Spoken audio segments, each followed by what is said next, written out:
Hello everyone and welcome to Gyan cloud. तो my name is Karan Ahuja और आज हम जो है अपना पहला चैप्टर जो है यानी कि केमिस्ट्री का एक नया चैप्टर जो है हम लोग स्टार्ट करेंगे जिसका नाम है सॉल्यूशंस। ठीक है, तो सॉल्यूशंस जो है वो एक बहुत ही बेसिक चैप्टर है जो कि हमारे डे टू डे लाइफ में भी हम लोग यूज़ करते हैं। जैसे कि हम नींबू पानी पीते हैं या फिर नमक और सॉल्ट और वाटर आप ले लीजिए, या फिर जो क्रीम्स हम लोग यूज़ करते हैं, या इवन हम केमिस्ट्री लैब्स में सॉल्यूशंस पे ही जो है मेनली जो है हम काम करते हैं। ओके, तो सॉल्यूशंस जो है वो क्या होता है उससे हम लोग उसकी डेफिनेशन से हम लोग स्टार्ट करते हैं। ठीक है, तो सॉल्यूशंस का बात जहाँ तक आती है तो उसका मतलब होता है the homogeneous mixture of two और मोर सब्सटेंसेस, यानी कि एक होमोजीनियस मिक्सचर जो कि एक दूसरे में जो है वो सॉल्यूबल हो जाए। ठीक है ना, एक होमोजीनियस मिक्सचर जो है अलग अलग दिखने के बजाय वो एक साथ कंबाइन हो जाए। A homogeneous mixture of two or more substances whose composition can be varied within certain limits is called a solution। जब हम composition को वेरी कर सकते हैं, फॉर एग्जाम्पल अगर आप पानी का एक बिकर लें या ग्लास लें और उसमें हम लोग जो है सॉल्ट डाल रहे हैं, तो हम क्या कर रहे हैं, सॉल्ट को इसमें मिक्स कर रहे हैं, लेकिन एक पर्टिकुलर सैचुरेशन पॉइंट तक जो है हम लोग उसमें सॉल्ट को जो है ऐड कर सकते हैं। अगर हम उसी वाटर को थोड़ा और गर्म कर दें यानी कि हीट कर दें गैस पर रख के, तो उससे क्या होगा, हम और सॉल्ट थोड़ा सा ऐड कर पाएंगे। तो हम क्या कर रहे हैं, वेरिएशन कर पा रहे हैं सॉल्ट को ऐड करने के लिए। इसीलिए ये एक क्या है, होमोजीनियस मिक्सचर है and it is a solution. Alright, तो हम एयर की बात करते हैं। एयर इज अ सॉल्यूशन, इसमें नाइट्रोजन, ऑक्सीजन, कार्बन डाइऑक्साइड, बहुत सारी जो है गैसेस अवेलेबल हैं। ओके, ब्लड की जहां तक बात करते हैं वो भी एक सॉल्यूशन है जिसमें हमारा ग्लूकोज भी होता है and there are many compounds in blood. Okay, alloys की बात करें, फॉर एग्जांपल ब्रोंज। अब ब्रोंज किससे बनता है, हमारा कॉपर और टिन से। लेकिन क्या आप उसमें अलग अलग देख सकते हो कि भाई ये कॉपर हो गया ये टिन हो गया, ऐसा तो नहीं हो सकता ना। तो it is a homogeneous mixture और इसीलिए वो भी एक सॉलिड सॉल्यूशन में हम लोग उसको बोल सकते हैं। ठीक है, या फिर ब्रास की बात कर लेते हैं, और ग्लूकोज भी हमारा जो है एक सॉल्यूशन का एग्जाम्पल है। ओके, अब सॉल्यूशन में जो है हमारे दो कंपोनेंट्स होते हैं। पहला कंपोनेंट जो है वो हमारा होता है सॉल्वेंट और दूसरा होता है सॉल्यूट। अब सॉल्वेंट क्या होता है, component which is present in larger quantity, जो कि लार्जर क्वांटिटी में प्रेजेंट होगा। फॉर एग्जांपल हमारे पास एक ग्लास है और इसमें वाटर है और हम इसमें जो है सॉल्ट को जो है ऐड कर रहे हैं, तो वाटर इस केस में हमारा क्या होगा, वो हमारा हो जाएगा सॉल्वेंट। क्यों, क्योंकि ये एक लार्जर क्वांटिटी है। और सॉल्ट क्या होगा हमारा, सॉल्यूट, क्योंकि ये एक लेसर क्वांटिटी है। अगर ग्लास में एक सॉल्यूट पड़ा है, फॉर एग्जांपल नमक ही पड़ा हुआ है, लेकिन हम वाटर डाल रहे हैं ऊपर से बहुत ज़्यादा, जो कि ज़्यादा अमाउंट में, इस केस में भी अभी भी वाटर ही सॉल्वेंट माना जाए। ऑलराइट, आगे हम लोग देखते हैं कि टाइप्स ऑफ सॉल्यूशन हमारे जो है वो क्या है। तो सॉल्यूशन जो टाइप्स होता है वो किस बेस पे जज होता है, सॉल्यूशन जब बन जाता है उसके बाद जो है उसकी क्या फॉर्म होगी, उस बेस पे बोल देते हैं कि सॉल्यूशन का वो टाइप है। फॉर एग्जाम्पल अगर हम गैस और गैस की बात करें, तो नाइट्रोजन और ऑक्सीजन को अगर हम ऐड करेंगे या फिर ऑक्सीजन और कार्बन डाइऑक्साइड को अगर ऐड करेंगे, तब भी एक गैशियस फॉर्म ही हमें मिलेगी। तो that is a gas solution. Alright, liquid और गैस की बात करते हैं। For example water vapour in air. अगर एयर में क्या है, एक ह्यूमिडिटी कंडीशन है यानी कि वाटर वेपर प्रेजेंट है, तो अभी भी एयर क्या है, एक गैशियस स्टेट में है, तो अभी भी गैस। सॉलिड और गैस की बात करें, for example dust in air. कभी कभी बहुत स्मॉग हो जाती है या फिर बहुत ज़्यादा जो है हम लोग बोल सकते हैं कि SO2 के कंपाउंड्स या बहुत ज़्यादा डस्ट पार्टिकल्स या ये सब चीज़ें जो है प्रेजेंट हैं, तो इन वजह से क्या है, अभी भी एयर में एक मिक्स्ड, एक तरीके से हम बोल सकते हैं कि मिट्टी या रेत या डस्ट है, जो कि हम लोग उसे पकड़ नहीं सकते या सेपरेट नहीं कर सकते। तो that is a type of a solution. Okay, liquid solution की अगर हम बात करें तो क्या होता है, गैस और लिक्विड में अगर एग्जांपल देखें तो ऑक्सीजन इन वाटर। तो अगर हमारे पास वाटर है उसमें ऑक्सीजन होगी, तभी तो एक्वेटिक जो एनिमल्स और प्लांट्स हैं वो उसमें जिंदा है ना। तो वो क्यों है, क्योंकि उसमें ऑक्सीजन प्रेजेंट है। ऑलराइट, लिक्विड लिक्विड की बात करते हैं तो अल्कोहल है ना। तो अल्कोहल क्या होता है, पार्टीज में क्या होता है, हम लोग कभी कभी अल्कोहल में हम लोग वाटर मिला देते हैं, है ना। तो उसमें क्या होता है, हम अभी भी बोल सकते हैं that is a liquid liquid solution. या फिर हम क्या बोल सकते हैं, अगर और एक एग्जांपल लिया जाए, जैसे कि हम ले सकते हैं रूह अफ़ज़ा। रूह अफ़ज़ा भी एक लिक्विड कंपाउंड है और वाटर भी एक लिक्विड है, तो उसमें ऐड करें तो that is making a solution. Alright, solid liquid की अगर हम बात करें तो salt in water, very easy. अब सॉलिड सॉल्यूशन की अगर हम बात करते हैं तो गैस और सॉलिड का एक जो है मिक्सचर क्या है, absorption of gas over metal. जब मेटल के ऊपर हम लोग क्या कर रहे हैं, एड्सॉर्प्शन कर रहे हैं, ये हम टर्म जो है सरफेस केमिस्ट्री में पढ़ेंगे, है ना। तो अभी के लिए हम ये मान लेते हैं कि जब हम मेटेलिक सरफेस पे एड्सॉर्प्शन करते हैं गैस का, उस केस में जो है हमारा क्या आता है, एक गैस सॉलिड का सॉलिड सॉल्यूशन आ जाता है। नेक्स्ट लिक्विड सॉलिड, जो कि अमेलगम्स, फॉर एग्जांपल हम मरकरी के साथ अगर किसी मेटल को एलॉय बनाते हैं तो वो क्या माने जाते हैं, हमारे अमेलगम्स उन्हें हम लोग बोलते हैं। तो that is a type of solid liquid, because mercury is the only metal that is liquid at room temperature, ये हमें पता है, ठीक है। अब सॉलिड और सॉलिड की बात करते हैं तो उस केस में एलॉयज, यानी ब्रास हो गया या फिर ब्रोंज हो गया, तो these type are known as solid solid solutions. अब हमारा बहुत ही एक जो है इंपॉर्टेंट टॉपिक आता है, वो है कि हम एक सॉल्यूशन की कंसंट्रेशन कैसे बताते हैं। ये आपके नीट एग्जाम या कि आईआईटी एग्जाम और इन सब के लिए बहुत इंपॉर्टेंट टॉपिक है, क्योंकि इसमें न्यूमेरिकल बेस्ड आ जाते हैं एमसीक्यूज। ऑलराइट, तो ये हम लोग बहुत ध्यान से पढ़ेंगे, ठीक है। कंसंट्रेशन ऑफ अ सॉल्यूशन हम लोग कैसे बताएंगे, ठीक है। अब कंसंट्रेशन क्या होता है कि amount of solute that is present in a given quantity of solution is called the concentration of solution. तो हम क्या बोल सकते हैं कि मास ऑफ अ कंपोनेंट, यानी कंपोनेंट हमारा सॉल्यूट भी हो सकता है, सॉल्वेंट भी हो सकता है, उसका जो मास है upon total mass of the solution, ये बात हमें ध्यान रखी है, इनटू 100। ऑलराइट, सॉल्यूशन का जो हमारा टोटल मास है, यानी कि अगर हमें कंपोनेंट ए और बी हम लोग इसको मिक्स करके हम लोग क्या बना रहे हैं, एक सॉल्वेंट बना रहे हैं।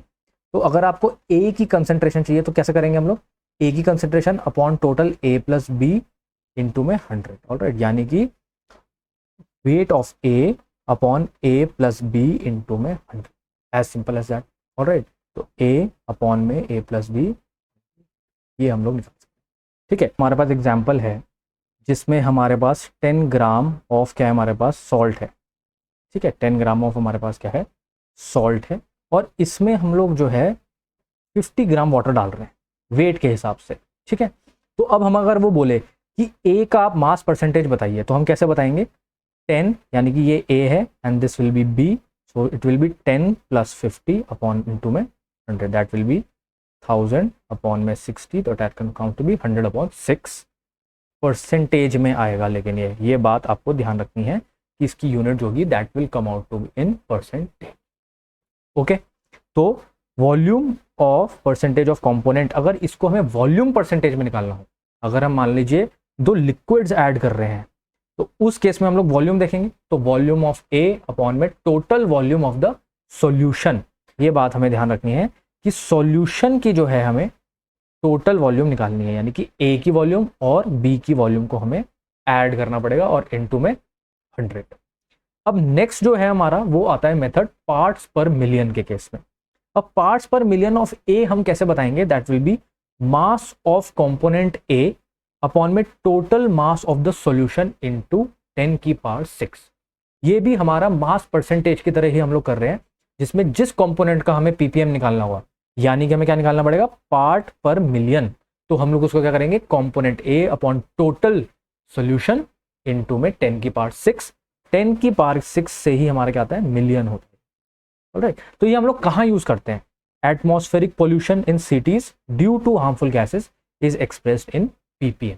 ऑलराइट, क्योंकि बहुत छोटे छोटे जो हमारे मॉलिक्यूल्स होते हैं, फॉर एग्जांपल कि सल्फर डाइऑक्साइड कितनी है या कोई भी हमारा पॉल्यूटेंट कितना है, उसको हमें बताने के लिए हम लोग क्या करेंगे, पार्ट्स पर मिलियन में हम लोग कैलकुलेट करेंगे। ओके, नेक्स्ट टॉपिक पे हम लोग चलते हैं कि मोलैरिटी ऑफ अ सॉल्यूशन कैसे हम लोग कैलकुलेट करते हैं। तो कंसंट्रेशन को कैलकुलेट करने का एक बहुत ही बढ़िया तरीका है और वो है मोलैरिटी। मोलैरिटी जो है वो हमें जो है भाई बहुत ध्यान से पढ़नी है, ठीक है। तो मास परसेंटेज तो हमें समझ में आ गया, हमें पार्ट्स पर मिलियन भी समझ में आ गया, लेकिन अब मोलैरिटी जो है हमारी वो बहुत ही ज्यादा इंपॉर्टेंट कंसेप्ट है, ठीक है। तो मोलैरिटी ऑफ अ सॉल्यूशन हम लोग कैसे कैलकुलेट करेंगे कि number of moles of solute, ठीक है। ये बात हमेशा हमें ध्यान में रखनी है कि नंबर ऑफ मोल्स, यहां पे किसकी बात हो रही है, हमारी मोल्स की बात हो रही है, डिसॉल्व पर लीटर ऑफ द सॉल्यूशन, यानी कि litre of the solution, moles of solute divided by volume of solution in litres, यानी कि वॉल्यूम ऑफ सॉल्यूशन। ये बात हमेशा हमें ध्यान रखनी है कि हमें वॉल्यूम ऑफ सॉल्यूशन किस में निकालना है, लीटर्स में। देखिए मैंने हाईलाइट कर रखा है, ये आप अपनी नोटबुक या जहाँ पे भी आप नोट्स बना रहे हो उसमें भी आप हाईलाइट कर दो कि वॉल्यूम ऑफ सॉल्यूशन कहाँ होता है, हमेशा लीटर्स में होता है। यानी कि अगर हमें मोल्स ऑफ सॉल्यूट अपॉन में हम लोग वॉल्यूम ऑफ सॉल्यूशन अगर हमारा किस में है, ml में है, तो उसको डिवाइड बाय हम लोग 1000 कर देंगे ताकि हमारा किस में आ जाए, ये लीटर में आ जाए। ऑल राइट, ये बात हमें समझ में आ गई कि moles of solute upon volume of solution in litre. अब मोल्स हम लोग कैसे निकालते हैं, वो होता है हमारा मास ऑफ सॉल्यूट अपॉन में मोलर मास। ऑलराइट, कि moles of solute is mass upon में molar mass. Okay, mass of solute upon में molar mass of the solute gives us the moles of the solute. ठीक है, तो molarity is moles of solute upon volume of solution in litres, ये हमारा हो जाएगा molarity. अब molarity की जो है हमारी यूनिट क्या होती है, वो होती है मोल्स पर लीटर। निकल सकती है, देखिए मोल्स अपॉन में litre, easy. Molarity changes with the temperature. जहां पे भी हमारी वॉल्यूम ऑफ सॉल्यूशन की बात आती है वहां पर हम एक बात बोल सकते हैं बहुत इंपॉर्टेंट, कि मोलैरिटी जो है वो चेंज होगी टेम्परेचर के साथ, क्योंकि जैसे जैसे हमारा टेम्परेचर बढ़ेगा या घटेगा उसी तरीके से हमारा सॉल्यूशन जो है उसकी वॉल्यूम क्या हो रही है, एक्सपैंड हो रही है और कॉन्ट्रैक्ट हो रही है। ऑलराइट, तो volume of solution depends upon the temperature, that's why हमारा मोलैरिटी क्या है वो भी डिपेंड कर रहा है हमारा टेम्परेचर। ओके, एक हम लोग जो है इस पे हम न्यूमेरिकल प्रैक्टिस करते हैं। न्यूमेरिकल में हमें दे रखा है कि 2.46 ग्राम ऑफ सोडियम हाइड्रोक्साइड, यानी कि NaOH की यहाँ पे बात हो रही है, इसका मोलर मास भी हमें अवेलेबल है, बहुत अच्छा है, 40 आर डिजॉल्व्ड इन वाटर। मतलब इतना ग्राम जो है sodium hydroxide is dissolved in water and the solution is made 200 centimetre cube. तो वॉल्यूम भी ऑफ सॉल्यूशन भी हमें दे रखी है, that it comes out to be 100 centimetre cube, जिसको हमें किस में कन्वर्ट करना पड़ेगा, हमें लीटर में जो है इसे कन्वर्ट करना पड़ेगा, ये हमें ध्यान रखना है। In a volumetric flask calculate the molarity of the solution. तो बहुत ही इजी क्वेश्चन है हमारा ये, है ना। तो हम लोग इसे कैसे कैलकुलेट करेंगे कि अमाउंट ऑफ हमारा NaOH कितना दे रखा है, पहले हम डेटा लिख लेते हैं, that comes out to be 2.46 gram, ठीक है ना। और वॉल्यूम ऑफ सॉल्यूशन कितना दे रखा है हमारे को, वो दे रखा है हमें 100 सेंटीमीटर क्यूब, ठीक है ना। तो बहुत ही इजी चल रहा है अभी तक। ओके, अब हम लोग क्या कैलकुलेट करेंगे, हमारा मोल्स ऑफ NaOH हम लोग कैलकुलेट कर लेते हैं। तो मोल्स ऑफ NaOH क्या होगा, मास ऑफ NaOH अपॉन में मोलर मास ऑफ NaOH, तो दैट विल बी 2.46 अपॉन में कितना 40। इसकी जो वैल्यू आ जाएगी, हम इसे जब कैलकुलेट करेंगे तो इसकी वैल्यू आ जाएगी हमारी करीबन 0.06 मोल्स, ठीक है। ऑलराइट, अब हम लोग जो है हमारा फॉर्मूला यूज करते हैं। मोलैरिटी का फॉर्मूला क्या था हमारा, मोल्स ऑफ सॉल्यूट यानी कि मोल्स ऑफ NaOH अपॉन में क्या, वॉल्यूम ऑफ सॉल्यूशन, किस में हमारा, वो होगा हमारा लीटर में, है ना। तो दैट विल बी 0.06 अपॉन में कितना वॉल्यूम है हमारा दे रखा, 100 सेंटीमीटर क्यूब। अब सेंटीमीटर क्यूब का क्या मतलब हुआ, ml, तो इसको हम लोग क्या कर देंगे, डिवाइड बाय 1000 कर देंगे एक तरीके से, ठीक है ना। या फिर ऊपर हम इसे मल्टीप्लाई कर देते हैं, 0.06 अपॉन में 100 इंटू में 1000। ऑलराइट, तो जब हम इसे काटेंगे तो ये क्या आ जाएगा हमारा, अराउंड 0.6 मोलर, जिसको हम m से भी बोल सकते हैं, या फिर 0.6 मोल पर लीटर, ठीक है। तो बहुत इजी क्वेश्चन था, है ना, बस फॉर्मूला हमें इसमें यूज करना था। ओके, अब मोलैलिटी ऑफ अ सॉल्यूशन क्या होता है वो हम लोगों को है जानना, ठीक है। तो मोलैलिटी क्या होता है, number of moles of solute dissolved पर 1000 ग्राम या फिर 1 kg ऑफ द सॉल्वेंट। इसका मतलब क्या है कि हमारा मोल्स ऑफ सॉल्यूट, अब मोलैरिटी के केस में क्या था, मोलैरिटी RITY के केस में क्या था हमारा, मोल्स ऑफ सॉल्यूट अपॉन में क्या था हमारा, volume of solution in litre. अब इस केस में volume of solution in litre नहीं होगा, इस केस में हमारा क्या होगा, मास ऑफ सॉल्वेंट इन kg। हम सॉल्वेंट की बात कर रहे हैं ना कि सॉल्यूशन की, मोलैलिटी के केस में, ये बात हमेशा ध्यान रखनी है। लेकिन मोलैरिटी में सॉल्यूशन इन लीटर था, यहां पर सॉल्वेंट का मास की बात हो रही है, ना कि वॉल्यूम की। इसकी बात हो रही है mass of solvent in KG. ये बात हमेशा हमें ध्यान रखनी है कि केजी में जो है हमारी यहाँ पर बात हो रही है। बहुत ही इंपॉर्टेंट चीज़ है ये, तो ये हम लोगों को एग्ज़ाम में नहीं भूलनी। ओके, कभी कभी नीट के एग्ज़ाम में या आईआईटी के एग्ज़ाम में आप लोगों को वो लोग जो है डेसिमल इधर उधर कर देते हैं, जस्ट बिकॉज ऑफ हम लोग उसे केजी में चेंज नहीं करते। ठीक है, तो केजी में चेंज करना बहुत ज़रूरी है। ओके, तो mass of solvent in KG, तो मास ऑफ सॉल्यूट, तो मोल्स ऑफ सॉल्यूट अपॉन में मास ऑफ सॉल्वेंट किसमें हमारा है ये केजी में। तो अगर ये हमें ग्राम में दे रखा होगा तो हम ऊपर क्या कर देंगे 1000 से मल्टीप्लाई कर देंगे ताकि हमारा ये केजी में चेंज हो जाए। ओके, यूनिट क्या है इसका, मोल पर केजी, ना कि मोल्स पर लीटर। ठीक है, क्योंकि मास ऑफ सॉल्वेंट इन केजी की बात हो रही है यहाँ पर, और ये टेम्परेचर पे डिपेंड नहीं करेगा क्योंकि यहाँ पर हम लोग वॉल्यूम की बात ही नहीं कर रहे हैं। अगर हम वॉल्यूम ऑफ सॉल्यूशन की बात करेंगे तो वो तो टेम्परेचर के साथ क्या होगी, एक्सपैंड या कॉन्ट्रैक्ट। लेकिन यहां पर जो है हमारा मास ऑफ सॉल्वेंट जो है उस पर कोई फर्क ही नहीं पड़ेगा। ठीक है ना, टेम्परेचर का, तो इसलिए does not depend on temperature. तभी molality is a good concept rather than molarity. तो मोलैलिटी हमारा बेटर कंसेप्ट है किसी भी कंसंट्रेशन को बताने के लिए। ठीक है ना, क्योंकि ये टेम्परेचर पे ही डिपेंड नहीं करता है ना, that's why it's a good concept. Alright, अब इसका भी एक न्यूमेरिकल हम लोग ट्राई कर लेते हैं यार, साथ साथ न्यूमेरिकल करते रहेंगे तो कॉन्फिडेंस भी बिल्डअप होता रहेगा। ठीक है, तो इसका हम लोग क्या है सॉल्यूशन निकालेंगे। ठीक है, तो अब इसमें क्या दे रखा है हमें, calculate the molality of a solution containing 20.7 gram of potassium carbonate. यहाँ पे किसकी बात हो रही है, पोटेशियम कार्बोनेट की, dissolved in 500 ml of solution. कितना, 500 ml जो है हमारा सॉल्यूशन है, लेकिन हमें डेंसिटी ऑफ सॉल्यूशन भी दे रखी है। तो पहले हम मोलैलिटी निकालना है हमें, तो मोलैलिटी का फॉर्मूला लिख लेते हैं कि मोलैलिटी क्या होता है हमारा, मोलैलिटी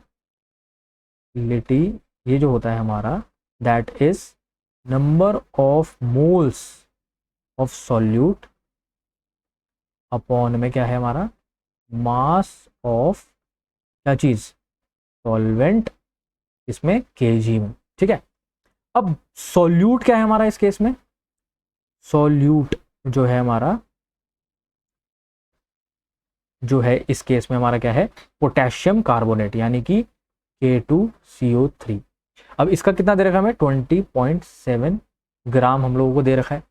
मोलर मास अगर हम इसका कैलकुलेट करेंगे पोटेशियम कार्बोनेट प्लस करते हैं तो ये आएगा आपका अराउंड 138 के करीब आ जाएगा ये आपका। ठीक है, और जब हम इसका मोल्स निकालेंगे तो कैसे निकालेंगे हम लोग, that comes out to be 20.7 upon में 138। ठीक है, और जब हम इसको डिवाइड करेंगे तो 20 अपॉन 138 ये हमारा आ जाएगा करीबन 0.15 के ये हमारा करीब आ जाएगा मोल्स। ऑलराइट, तो this will come out to be, अगर हम 27 डिवाइड बाय 140 के करीब करेंगे तो this will come out to be 0.15 moles. ठीक है, तो मोल्स ऑफ सोल्यूट तो अब हमारे पास आ गया, लेकिन अब हमारी दुविधा कहाँ आ जाती है, हमें प्रॉब्लम कहाँ हो रही है कि मास ऑफ सॉल्वेंट कैसे निकलेगा। तो मास का हमारा जो है वो कैसे निकलता है, हमारा मास इज वॉल्यूम इनटू में डेंसिटी, ये हम लोगों को पता है। वॉल्यूम हमारी कितनी दे रखी है 500 ml में दे रखा है। ठीक है ना, और डेंसिटी भी किस में है, ग्राम पर ml में है, तो हमें यूनिट अभी चेंज करने की जरूरत नहीं है। तो 500 into 1 that comes out to be 500। Mass किस में आ जाएगा, अब ग्राम में आ जाएगा हम लोग। ओके, तो मास इतना आ गया, अगर केजी में करेंगे तो that will come out to be 0.5 kg। Okay, अब जो है हमारा इस केस में उसने बोला है ये हमारा क्या था, लेकिन मास ऑफ सॉल्यूशन था।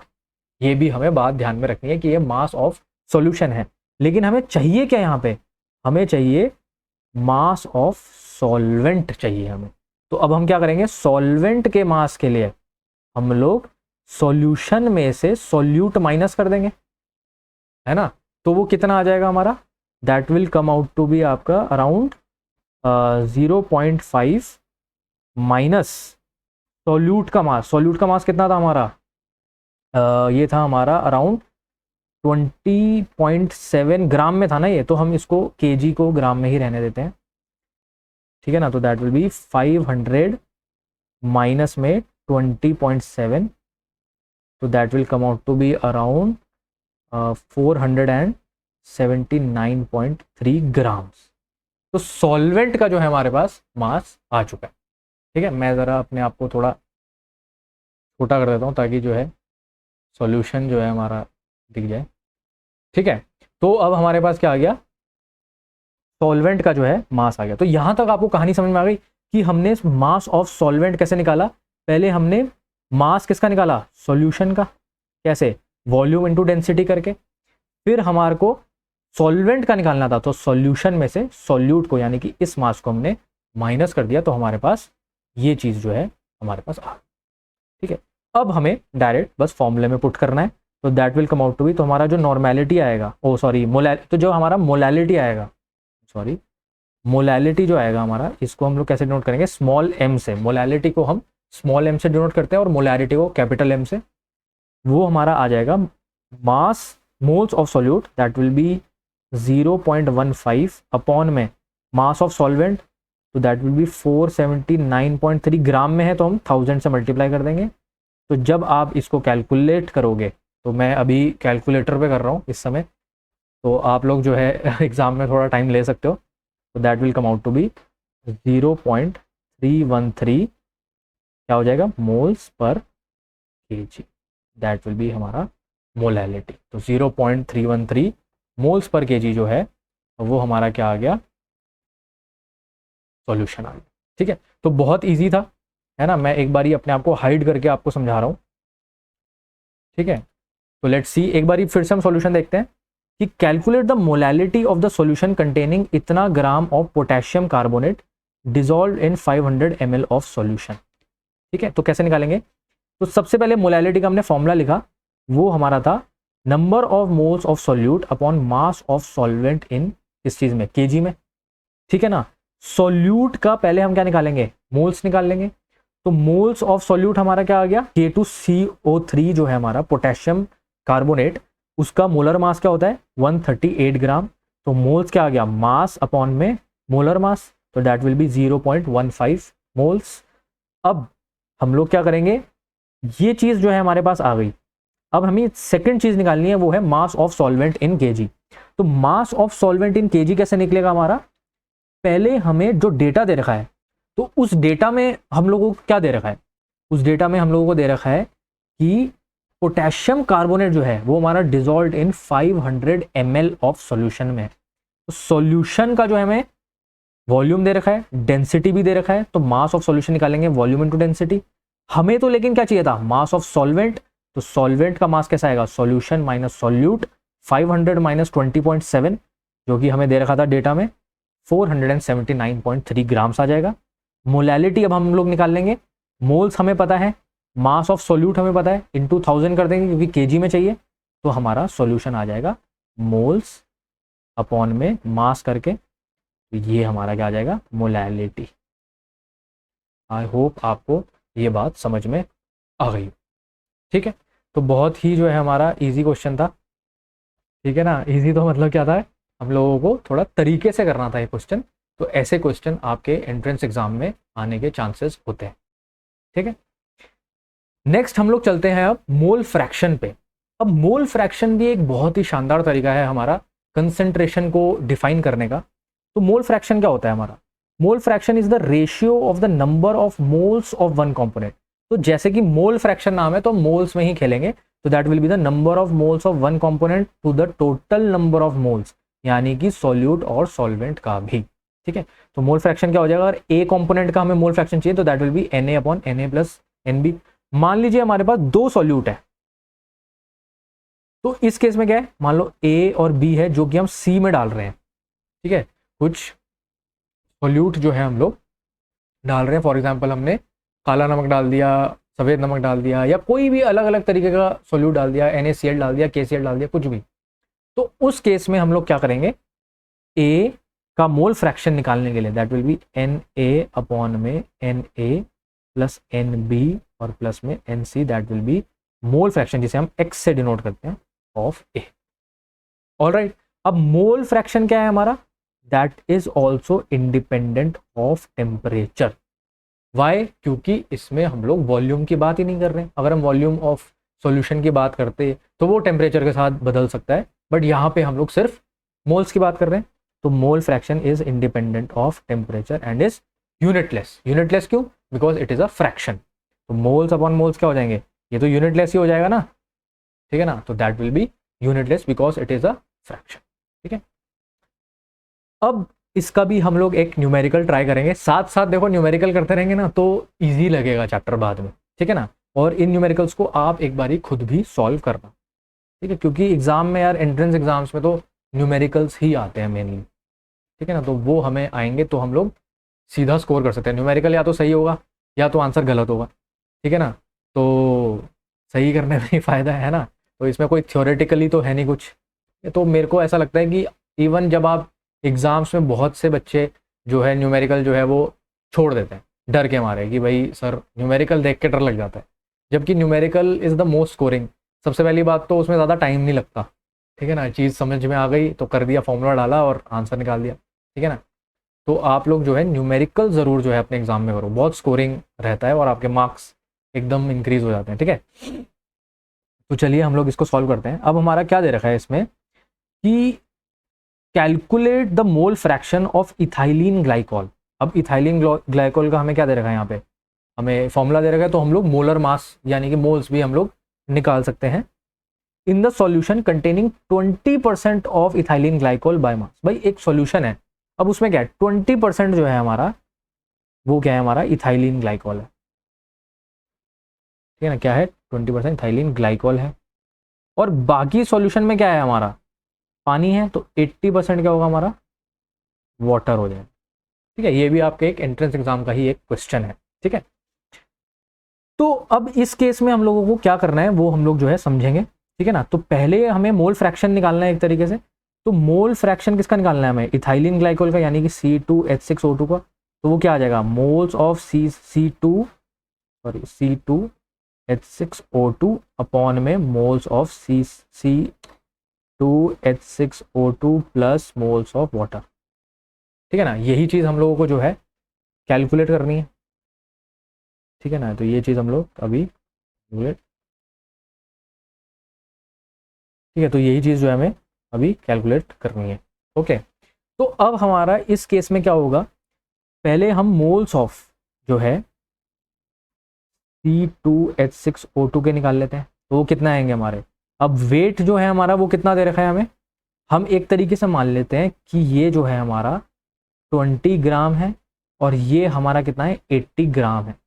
इसको मानने में कोई बुराई नहीं है, क्यों, क्योंकि हमारा परसेंटेज में दे रखा है। अभी भी अगर आप परसेंटेज निकालोगे तो कितना आएगा, इथाइलिन जो है ग्लाइकोल जो है हमारा, वो भी अभी 20 ग्राम है, तो 20/20 प्लस 80/100 अभी भी 20% ही आ रहा है ना। तो हम इसके ग्राम ले लेते हैं, और फ्रैक्शन है, मोल फ्रैक्शन, तो इसलिए और भी कोई इशू नहीं बनता, ठीक है। तो 20 अपॉन में हमारा मोलर मास क्या होगा, C2H6O2 का मोलर मास हमारा होगा, दैट विल बी 24 + 6 प्लस में 32, ठीक है ना। तो 30 + 32 that will come out to be 62, ठीक है, अपॉन में 62, ठीक है। ये मैं अब मिटा रहा हूँ, ओके। तो ये हमारा जो है आ जाएगा मोलर मास, ठीक है ना। ये मैंने आपको कैलकुलेट कर दिया। अब अगर x ऑफ H2O निकालना है तो अब हमें कैसे निकालूंगा, 80 अपॉन H2O का मोलर मास क्या होता है हमारा, H का 2, O का 16, तो दैट कम्स टू बी 18, ठीक है। जब आप इसको सॉल्व करोगे तो ये कितना आ जाएगा, करीबन 20/6, यानी कि करीबन 1/3 के करीब है। तो 0 पॉइंट कितना आ जाएगा, 33 के करीब आ जाएगा ये, ठीक है ना। और ये कितना आ जाएगा, 80/18 निकाल लो इसे, तो ये क्या हो जाएगा, अराउंड 40/9 है ये।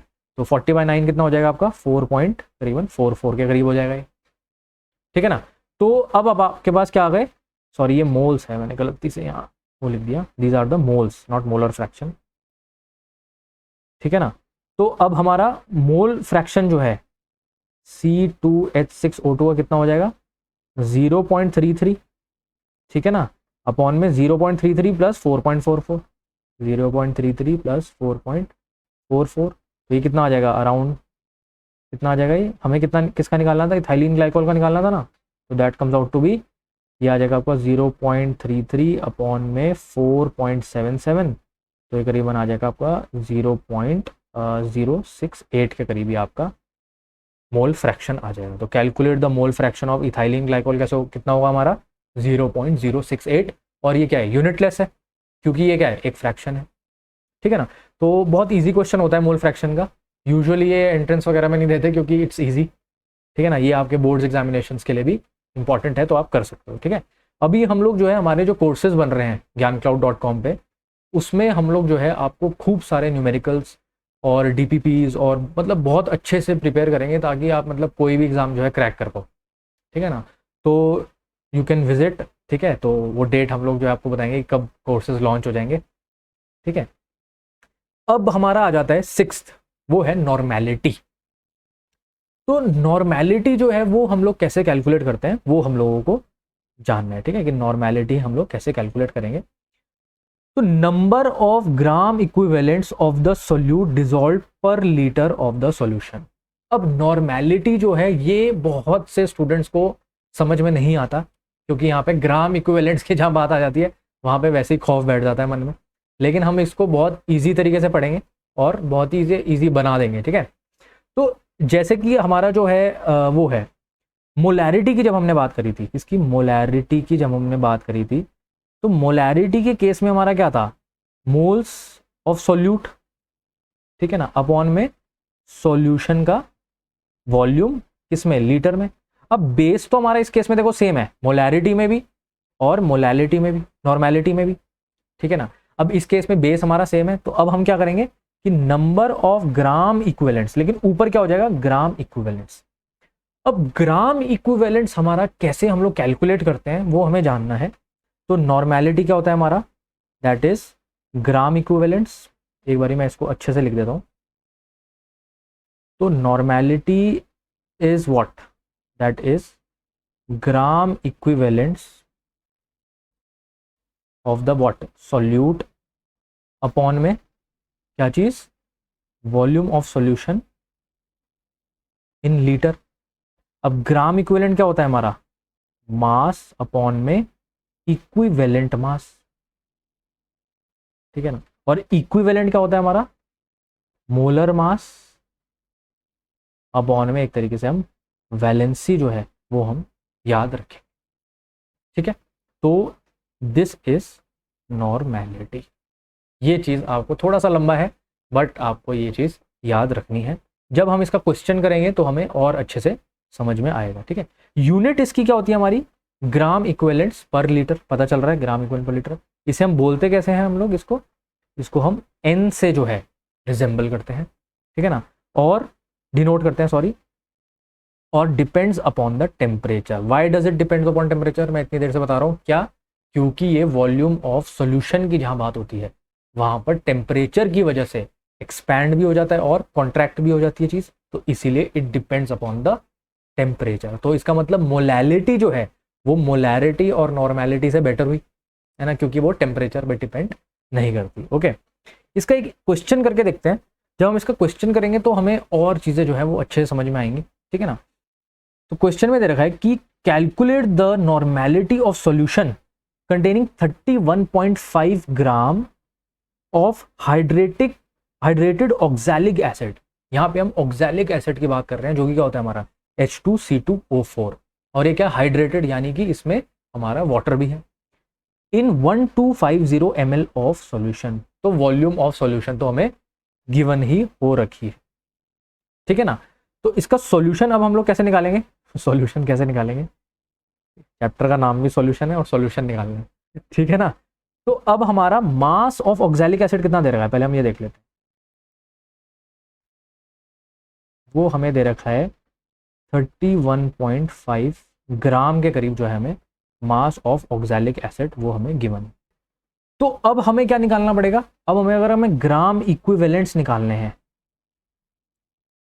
तो उसके लिए हमें क्या करना है, मास अपॉन में इक्विवेलेंट मास।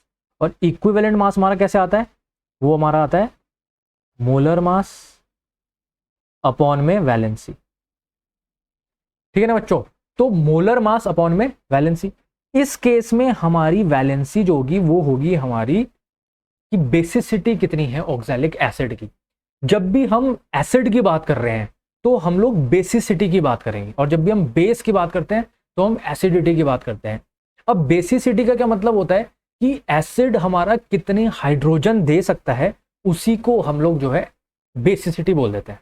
ठीक है, फॉर एग्जाम्पल अगर हम HCl की बात करें तो उसकी बेसिसिटी क्या होगी हमारी 1 होगी। क्यों? क्योंकि एक हाइड्रोजन दे सकता है। अगर हम H2SO4 की बात करेंगे तो उस केस में बेसिसिटी कितनी हो जाएगी इसकी 2 हो जाएगी, क्योंकि कितने हाइड्रोजन दे सकता है 2 हाइड्रोजन दे सकता है। यहां पे भी हमारे हाइड्रोजन कितने हमारे पास 2 है।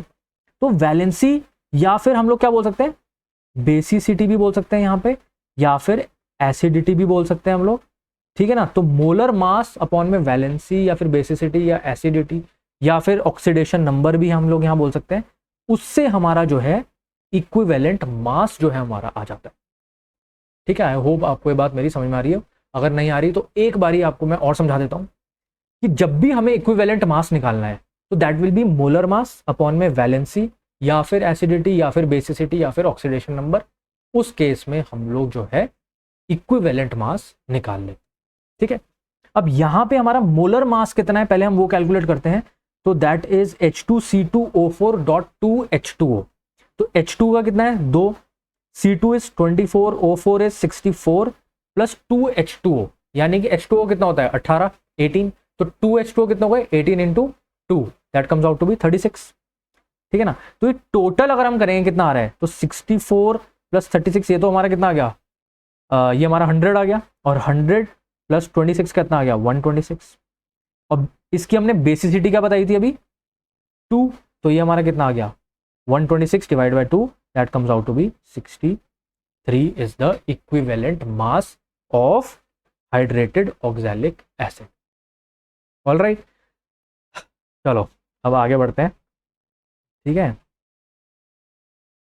तो अब हम लोग क्या कर सकते हैं, हम लोग ग्राम इक्विवेलेंट्स जो है वो कैलकुलेट कर सकते हैं, क्योंकि हमारे पास नॉर्मेलिटी का फॉर्मूला क्या होता है that is gram equivalents of what of solute upon में क्या आता है हमारा volume of solution in litres.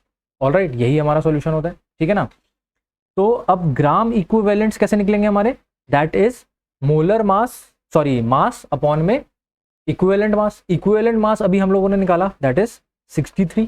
ठीक है ना, तो मास हमें कितना दे रखा है, मास हमें दे रखा है 31.5 ग्राम्स। तो अब हम क्या करेंगे 31.5 डिवाइड बाय अपॉन में क्या होगा हमारा 63 मास अपॉन में इक्विवेलेंट मास। ठीक है ना, और volume of solution in litres that is what 1250 divide by 1000 जो है हमारा क्या आ जाएगा volume of solution in litres. तो इसको अब जब हम सॉल्व करेंगे तो ये क्या है 31.5 क्या है हमारा दैट इज हाफ ऑफ 63। ठीक है ना, ठीक है ना, तो 31.5 अपॉन 63 कितना हो जाएगा, वो हो जाएगा हमारा 0.5 और 1250 डिवाइड बाय 1000।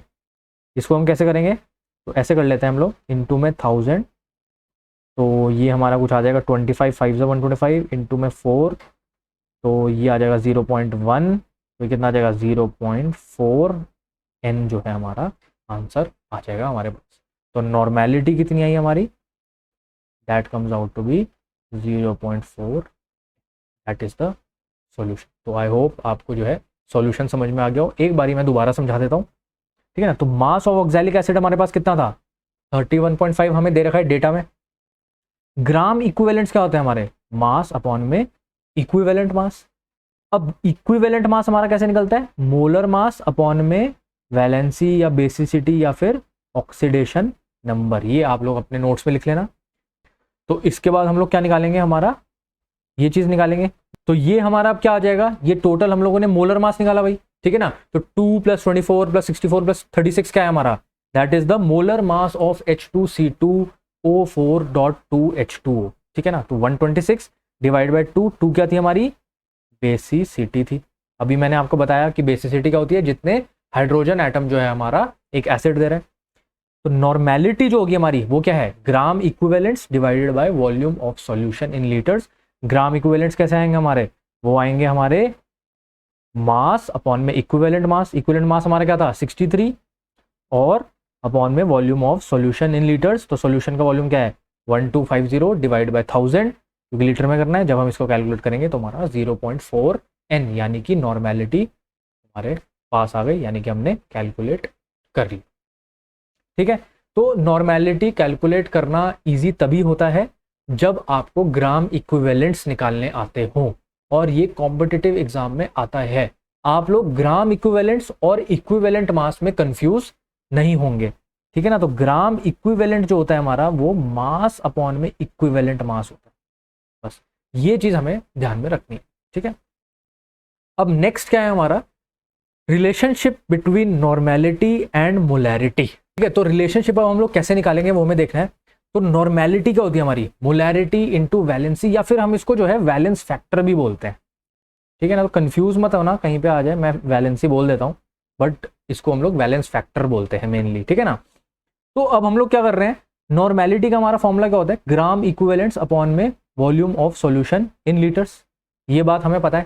ठीक है ना, तो ये क्या हो जाएगा हमारा, ग्राम इक्विवेलेंट्स क्या होते हैं हमारे, मास अपॉन में इक्विवेलेंट मास, और volume of solution in litres तो है ही हमारे पास। अब मास को मैंने यहां पे लिख दिया ऊपर, ग्राम यानी कि इक्विवेलेंट मास को मैं जो है नीचे ले आया। अब इक्विवेलेंट मास हमारा क्या होता है, मोलर मास अपॉन में क्या होता है हमारा, वैलेंस फैक्टर, या फिर वैलेंसी लिख लो आप लोग। ठीक है ना, जब मैं इसको नीचे लाया तो वैलेंसी ऊपर चला गया, मोलर मास नीचे लिखा है। ठीक है ना, ये बात समझ में आ रही है ना, मैं एक बार लिख देता हूं आपको। तो ये मैंने एक तरीके से क्या लिखा, दैट इज मास अपॉन में volume of solution in litre. ठीक है ना, और ये क्या है, इनटू में 1 अपॉन में इक्विवेलेंट मास हो गया। ठीक है ना, और इक्विवेलेंट मास हमारा क्या हो गया, वो हमारा हो गया मोलर मास अपॉन में वैलेंसी। तो वैलेंसी हमारी ऊपर आ गई, तो ये क्या है हमारा, मोलर मास अपॉन में वैलेंस फैक्टर। ठीक है ना, या फिर वैलेंसी जो भी बोल दो। ठीक है, तो अब हमारे पास क्या आ गया, मोल्स ऑफ सॉल्यूट अपॉन में वॉल्यूम ऑफ सॉल्यूशन। कैसे मोल्स ऑफ सॉल्यूट आया, मास अपॉन में मोलर मास क्या होता है हमारा, moles of solute upon volume of solution. ठीक है ना, ये चीज आ गई ना आपकी, ये मैंने गलत लिख दिया है। ठीक है ना, तो इसको हम लोग क्या बोल देंगे अब लोग, इसको हम लोग बोल देंगे अब लोग मोलैरिटी। ठीक है ना, क्योंकि मोलैरिटी क्या होता है, मोल्स ऑफ सॉल्यूट अपॉन में volume of solution in litres. Normality हमारा क्या हो जाएगा एक तरीके से, दैट इज मोलैरिटी इनटू में valence factor, n equals to m into V F भी आप लोग इसे बोल सकते हैं। ठीक है ना, तो ये बात आपको आई होप समझ में आ गई हो। ठीक है ना, तो नॉर्मेलिटी क्या है, मोलैरिटी इनटू बेसिसिटी या एसिडिटी या इलेक्ट्रॉन्स लॉस्ट और gain in case of redox, oxidation number का यहाँ पे हम लोग बात कर रहे हैं, या फिर इनटू में क्या हो सकता है हमारा, वैलेंस फैक्टर की यहाँ पे हम लोगों ने बात करी। ठीक है, तो बहुत ही एक मैं बोल सकता हूँ कि एक इजी टॉपिक है। ठीक है ना, तो इसका जो है हम लोगों को प्रैक्टिस जितना हम लोग करेंगे ग्राम इक्विवेलेंट्स को निकालने का, नॉर्मेलिटी कैलकुलेट करने का, उतना ही हम लोग इसमें कॉन्फिडेंट और हो जाएंगे। ठीक है, तो अब हमारे पास आता है फॉर्मेलिटी। ठीक है, फॉर्मेलिटी मत करो। ठीक है ना, तो फॉर्मेलिटी हमारा क्या होता है, it is the number of formula mass of solute dissolve पर लीटर ऑफ सॉल्यूशन। भाई कितना हमारा मास ऑफ सॉल्यूट है, वो कितने किस में है, volume of solution in litres को, उसको हम लोग बोल देते हैं फॉर्मेलिटी। और ये भी किस पे डिपेंड करेगा, टेम्परेचर पे, क्योंकि volume of solution in litre. तो फॉर्मेलिटी जो है वो हमारा यूजुअली कम आता है एग्जाम्स में, लेकिन आपको पता होना चाहिए कि फॉर्मेलिटी हमारा क्या होता है। ठीक है, तो दिस वाज द क्लास। ठीक है, तो आई होप आपको जो है बहुत अच्छे से जो है चीज़ें समझ में आई हो। ठीक है ना, तो काफ़ी अच्छा रहा क्लास आज। ठीक है, हम लोगों ने कंसंट्रेशन कैसे निकालते हैं सॉल्यूशन की, उसके हमने 7 मेथड्स जो है पढ़े हैं। आप इन 7 मेथड्स को रिवाइज़ करो, जो न्यूमेरिकल्स मैंने आपको कराए हैं उसको आप एक बार खुद जो है प्रैक्टिस करिए, जिससे आपको और अच्छे से जो है रिविजन हो जाए। तो all the best and let's meet you in the next class. चलिए नेक्स्ट वीडियो में हम लोग फिर कंटिन्यू करेंगे सॉल्यूशंस को। ठीक है, चलिए अगर आपको ये वीडियो अच्छा लगा हो तो please subscribe to the channel and do like the video. ठीक है ना, कमेंट करिए आप कि आपको क्या अच्छा लगा वीडियो में, या अगर कुछ समझ में नहीं आया तो you can comment below and I will give you the answers to your questions. ठीक है ना, तो प्लीज़ लाइक शेयर अपने फ्रेंड्स के साथ शेयर करिए and do subscribe. Take care, bye bye.